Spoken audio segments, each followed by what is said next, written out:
Hello everyone, welcome to our channel Prayas 9. Today we are starting a lecture number 1 of Fundamental Unit of Life with our new educational teacher. Fundamental unit of life, इसका answer है क्या होता है fundamental unit of life? ये होता है cell. Cell is known as the fundamental unit of life. तो कैसे एग्जामिन किया था, कैसे हमें पता लगा था कि सेल प्रेजेंट होता है? तो देखिए, रॉबर्ट हुक है. रॉबर्ट हुक ने 1665 में सेल की डिस्कवरी की थी. इन्होंने क्या किया था? तो कॉर्क क्या होता है ना, जो पेड़ होता है, पेड़ का तना, पेड़ का जो बार्क होता है ना, उसमें होता है कॉर्क. इन्होंने ना अपना जो पुराने स्टाइल का माइक्रोस्कोप होता है उससे इन्होंने देखा था जब पेड़ के तने को, तो इनको ना मतलब ऐसे जैसे कि हनी बी होती है ना, हनी बी जैसे जो मक्खी का छत्ता होता है, मक्खी के छत्ते में कुछ ब्लॉक से होते हैं, तो यही सारे के सारे ना ब्लॉक्स टाइप की चीज़ें कुछ दिखी थी. तो इन्होंने इस चीज़ को सेल कहा था. सेल का मतलब होता है लैटिन में लिटिल रूम, मतलब छोटा सा रूम जो है सेल कहा था. और आज हम इस टर्मिनोलॉजी का इस्तेमाल करते हैं कि जो स्मॉलेस्ट फंडामेंटल यूनिट होती है लाइफ की, उसको हम लोग सेल कहते हैं. और जो रॉबर्ट हुक ने इसकी डिस्कवरी की थी 1665 में, बहुत ही इंपॉर्टेंट क्वेश्चन है आपका. जो इन टेक्स्ट क्वेश्चन होते हैं उसका पहला क्वेश्चन है who discovered cell and how. तो देखिए, ये वाला जो क्वेश्चन है ना, यहाँ पर हमारा कहाँ गया, यहाँ पर है आपका question who discovered cell and how. ये रहा. तो who discovered cell? Robert Hooke. कब किया था? रॉबर्ट हुक ने 1665 में. And how? उन्होंने जो है एक बार्क जो होता है ना ट्री का, cork is a substance which come from the bark of a tree. Cork को इन्होंने माइक्रोस्कोप में देखा था और तब इनको जो है सेल दिखा था. तो इस तरीके से इन्होंने सेल की खोज करी थी. तो अब तो खैर उस टाइम पे तो प्रिमिटिव साइन का माइक्रोस्कोप था, अब तो काफ़ी सारे माइक्रोस्कोप आ चुके हैं. नेक्स्ट पार्ट आता है what are living organism made up of. Living organism किस चीज़ के बने हुए होते हैं? तो देखिए, लिविंग ऑर्गेनिज्म बने हुए होते हैं सेल्स के. तो जो एक्टिविटी 1 है, इसमें क्या कहा गया है कि आपको एक प्याज का टुकड़ा लेना है. प्याज के टुकड़े में अगर आप लोग खींचते हैं तो व्हाइट से कलर की एक पतली सी परत से बन के आ जाती है ना, उस परत को आपको जो है एक स्लाइड पर रख लेना है. और उस स्लाइड को जब आप लोग माइक्रोस्कोप में देखेंगे ना, तो आप लोगों को उसके अंदर का जो डिवीजन है ना सेल का, कि किस तरीके से उसमें सेल डिवाइडेड है, वो आपको बहुत ही अच्छे से दिख जाएगा. आपको हाई पावर का जब कंपाउंड माइक्रोस्कोप से आप उसको देखेंगे तो बहुत ही अच्छे से आपको उसमें जो सेल बने हुए हैं ना, वो दिख जाएंगे. तो इस तरीके से आपको दिखेगा जब ऑब्जर्व करेंगे आप cell of an onion peel. Onion peel में किस तरीके से सेल्स का डिवीजन होता है. देखिए, ये जो है ना, ये छोटे छोटे क्या है, सेल्स हैं. सेल्स में क्या होता है, अंदर एक न्यूक्लियस प्रेजेंट होता है. तो हम लोगों को ये भी दिख जाएगा कि जो सेल होते हैं उसके अंदर क्या होता है, उसके अंदर एक न्यूक्लियस होता है. तो ये वाला हमारा हो गया. तो टेम्परेरी माउंट्स जब अनियन पील के डिफरेंट साइज़ के हम लोग देखेंगे तो इसमें यही है कि अलग अलग अनियन पील एक बार हमने इतनी बड़ी ले ली, एक बार छोटी ले ली, और एक बार हमने उनको एक सबके ऊपर के ऊपर रख दिया. जब भी हम कुछ भी करेंगे ना, तो भी हम देखेंगे कि चाहे कोई कितना भी छोटा पार्ट हो अनियन पील का, चाहे कितना ही बड़ा हो, सबके अंदर क्या होते हैं, सबके अंदर सेल्स प्रेजेंट होते हैं. तो व्हाट आर दीज स्ट्रक्चर्स? तो these structures look similar to each other. चाहे कोई भी साइज ले लीजिए, सारे के सारे स्ट्रक्चर सिमिलर लगेंगे. Together they form a big structure like a onion bulb. Onion bulb मतलब अनियन का बड़ा सा टुकड़ा की तरह हम लोगों को सारे के सारे जो सेल के स्ट्रक्चर दिखते हैं. हम लोगों ने जो एक्टिविटी करी थी, हमने डिफरेंट साइज़ के अनियन बल्ब्स लिए थे, मगर सबका जो स्मॉल स्ट्रक्चर था, जब हम लोगों को चाहे कितना ही बड़ा ले लें चाहे छोटा ले लें, माइक्रोस्कोप के जब अंदर हम देखेंगे तो हमें जो सेल दिखेंगे ना, वो हम लोगों को बिल्कुल एक जैसे ही दिखेंगे. ये है इसमें small structure that we see are basic building units of onion bulb. These structures are called cell. जो छोटे छोटे से हम लोगों को स्ट्रक्चर दिख रहे हैं ना अनियन के अंदर, जब हम लोग उसको माइक्रोस्कोप के अंदर रख के देख रहे हैं तो उसी चीज़ को हम लोग सेल्स कहते हैं. सिर्फ अनियन में ही नहीं, जितने भी अर्थ पर ऑर्गेनिजम्स प्रेजेंट हैं, सबके सब सेल से ही बने हुए हैं. मोर टू नो में ये वाला जो पार्ट है कि वही कि सेल जो है किसने डिस्कवर किया था सबसे पहले? रॉबर्ट हुक ने 1665 पर. He observed cell in a cork slide slice with the help of primitive microscope. Cork slice पर उसने सेल को देखा था। ल्यूवेनहूक जो थे इन्होंने इम्प्रूव माइक्रोस्कोप से देखा था कि पानी में सेल्स होते हैं, वो भी बिल्कुल ऐसे ही हर चीज़ में, क्योंकि सेल है तो उन्होंने पॉन्ड वाटर में सेल देखे थे पहली बार। रॉबर्ट ब्राउन जो थे उन्होंने डिस्कवर किया था कि एक न्यूक्लियस होता है। तो न्यूक्लियस किसने डिस्कवर किया था सेल में, ये भी बहुत इंपॉर्टेंट है। Who discovered nucleus in the cell, तो Robert Brown discovered nucleus in the cell. Purkinje ने क्या डिस्कवर किया, प्रोटोप्लाज्म आके हम इस चैप्टर में देखेंगे। और सेल थ्योरी, प्रोटोप्लाज्म जो है ना वो सेल के बीच में ना फ्लूइड जैसा होता है, कुछ बीच में न्यूक्लियस है, ठीक है, उसके साइड में जो होता है वो प्रोटोप्लाज्म होता है।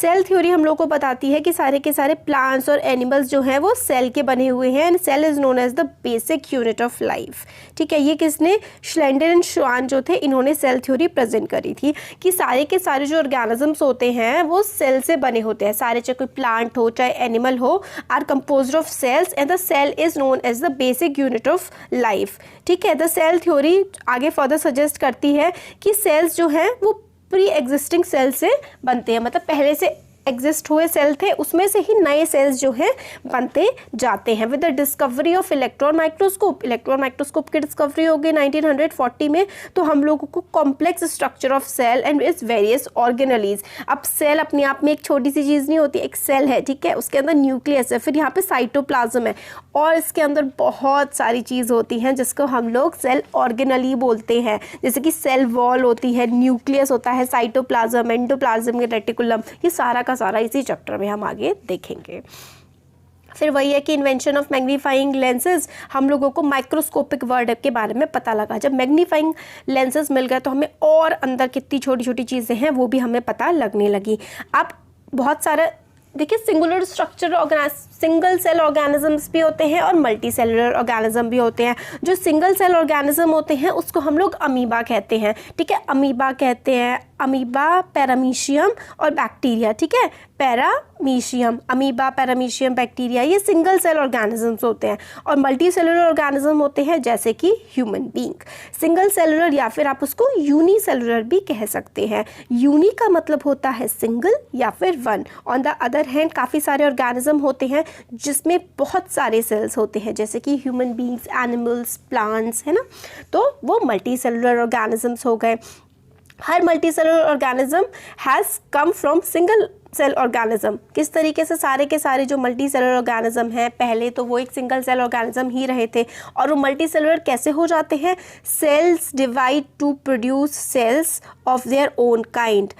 All cells thus come from pre existing cells. हम लोगों ने सेल थ्योरी में पढ़ा था कि all cells comes from pre existing cells. इसका मतलब है कि एक सबसे पहले एक छोटा सेल होता है, वो सेल खुद को डिवाइड कर देता है, फिर ये सेल खुद को और डिवाइड करते जाते हैं, तो एक सेल से बहुत सारे सेल्स बन जाते हैं, ठीक है। तो cell divide to produce cells of their own kind. Cell divide होता है, खुद अपने जैसा ही सेल बना देता है।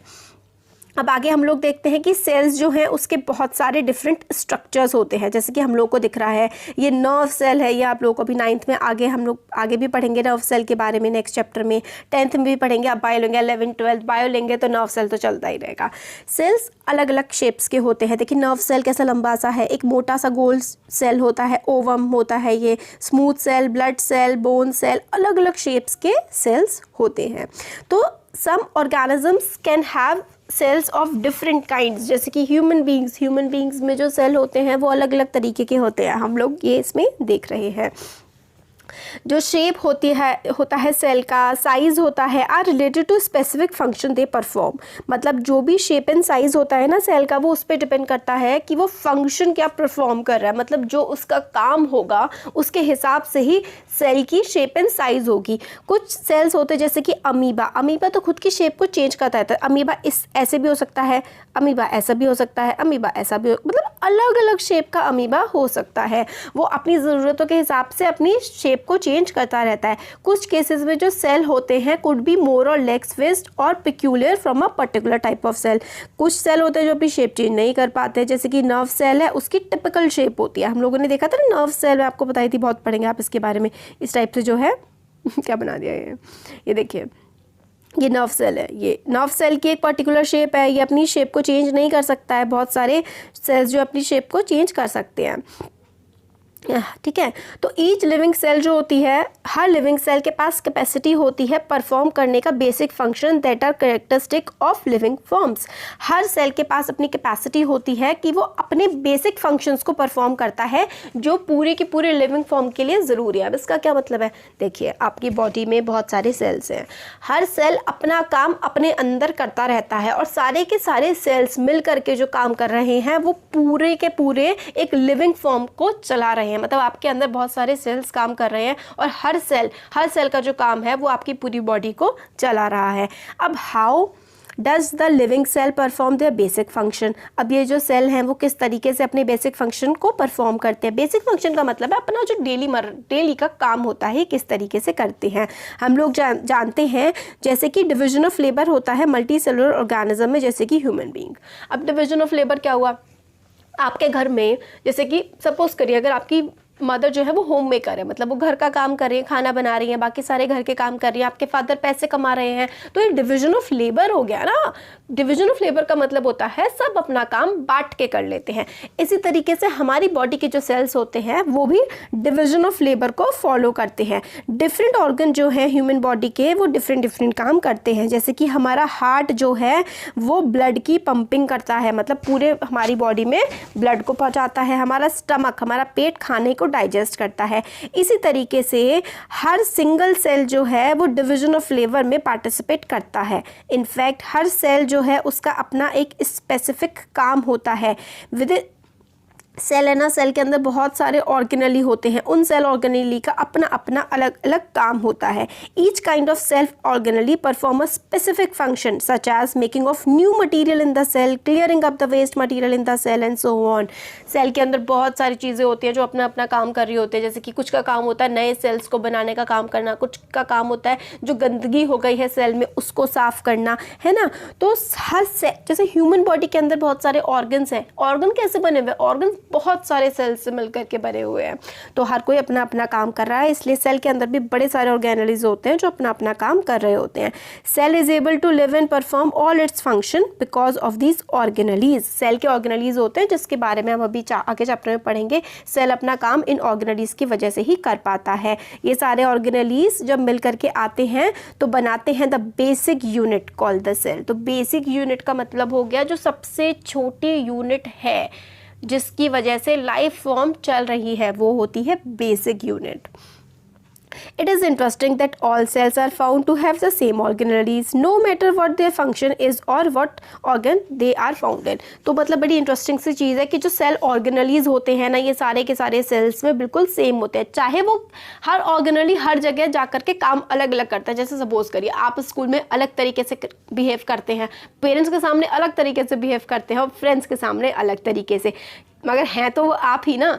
तो इसी तरीके से सेल ऑर्गेनलीज जो है ना, सपोज करिए ये सेल है, इसके अंदर न्यूक्लियस है, बहुत सारे सेल ऑर्गेनलीज होते हैं जैसे कि एंडोप्लाज्मिक रेटिकुलम हो गया, साइटोप्लाज्म हो गया, है ना, और माइटोकॉन्ड्रिया हो गया और गोल्गी अपरेटस। सपोज करिए आप माइटोकॉन्ड्रिया हैं, आप माइटोकॉन्ड्रिया हैं, आप इस सेल में, ये सेल आपका स्कूल है, यहाँ पर आप अलग तरह से बिहेव करेंगे अपने टीचर के सामने, फिर आप ही हैं माइटोकॉन्ड्रिया दूसरे सेल में पहुँच गए, घर में पेरेंट्स के सामने अलग तरीके से, और आप ही हैं फ्रेंड्स के सामने अलग तरीके से।